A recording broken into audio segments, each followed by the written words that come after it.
Kumusta? Salamat sa pag-subscribe sa God's Love Videos para sa mga mensahe nga mohatag og inspirasyon kada semana. Ang God's Love Videos usa ka Bible-based channel. Nagisgot ni sa gugma sa Ginoo natong tanan aron pagpahinumdom sa mga angay natong buhaton aron maghatag og himaya niya. Sa 10 Commandments, naghisgot na ang Ginoo nga usa siya kasiloso nga Ginoo. Gawa sa pagkasiloso, nagpaila pud siya nga atong bana. Sa panahon nga kuyog niya iyang mga apostoles, gitawag niya sila nga mga amigo sa lalaki nga bagong kasal. Sa Matthew 9:14, ug kang Jesus ang mga tinun-an ni Juan Bautista miduol nga nag-ingon, ngano ba nga kami o ang mga Pariseyo magpuasa man, pero ang imong mga tinun-an wala man nagpuasa. Ug si Jesus miingon nila, mahimo ba sa pagkasubo ang mga dinapit sa kasal, samtang ang nabana naa pa uban kanila?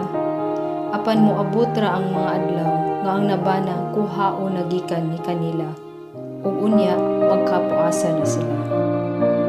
Mauni ang tubag ni Jesus kang iyang gipasabot nga dili ra magdugay iyang pagkikauban kanila kay mamatay siya. Si Juan Bautista sa pakigstorya sa mga nangutana kung siya ba ang manunubos, nitubag nga amigo siya sa lalaki nga bagong kasal. Ug iklaro niya nga si Jesus kinahanglan hatagan og importansya, dili siya.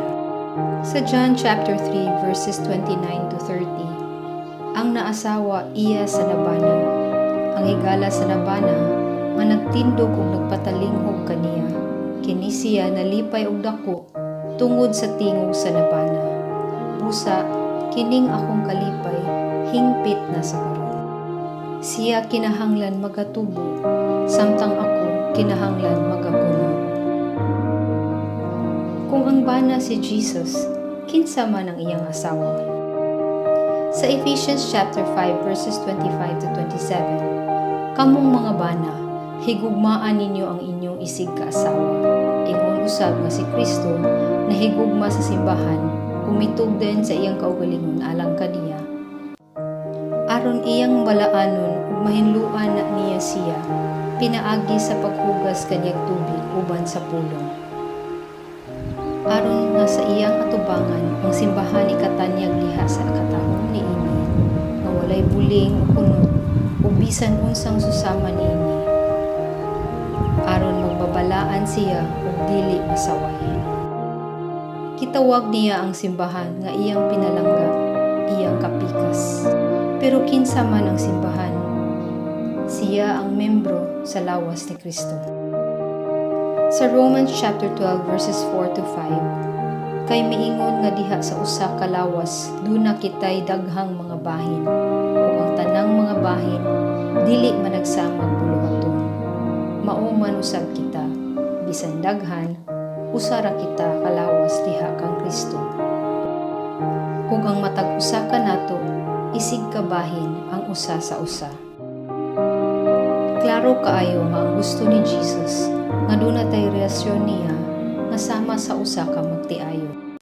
Dunay grabe nga pagbati sa usag-usa ug sama sa bag-ong kasal nga magtiayon nga di gusto mahilayo sa iyang pinangga. Bisan sa iyang pagbalik diri sa kalibutan aron luwason ang tanan nagtuo ug nagsunod niya, gihatag ni Jesus nga ehemplo ang usa ka lalaki nga kasunod ang mobalik. Ug kita sama sa mga buutan nga birhen nga kinahanglan andam sa tanang panahon sa iyang pagbalik.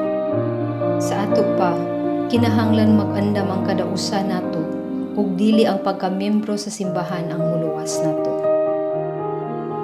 Sa Luke chapter 25 verses 1 to 13, ug ang gingharian sa langit sama sa 10 ka mga dalagang birhen nga nagdala sa ilang mga laparahan ug miadto sa pagsugat sa pamunhunon.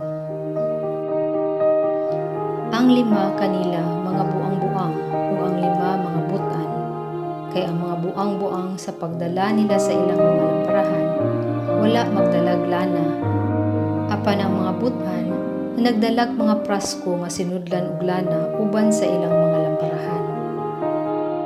Ug kay ang pamanhonon nga dugay man sa pag-abot, silang tanan na nagpirat ug nakahikatulog. Apan sa pagkatungang gabi, dihay singgit nga nag-ingon. Tan-awa ang pamanhonon, pangguwa kamo og sugatan ninyo siya. Ug namangon silang tanan nga mga dalaga ug gihikay nila ang ilang mga lamparahan. Ug ang mga buang-buang miingon sa mga butan, hatagi kami glana kay mapaw na ang among mga lamparahan.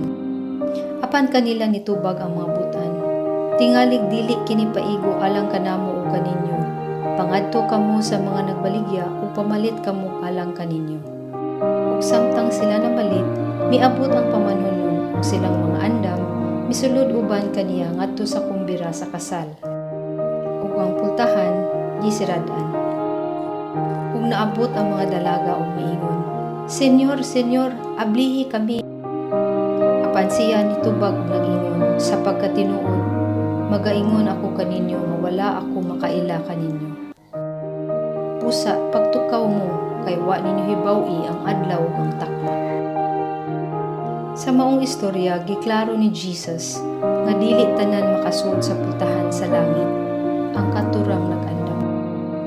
Unsa man imong relasyon ni Jesus? Sigurado ba ka nga andam ka sa iyang pagbalik? Init ba ang imong pagbati o kada adlaw ba ka nag-atang sa iyang pag-abot? Daghang salamat sa pagtanaw sa atong video karong simana. God bless you.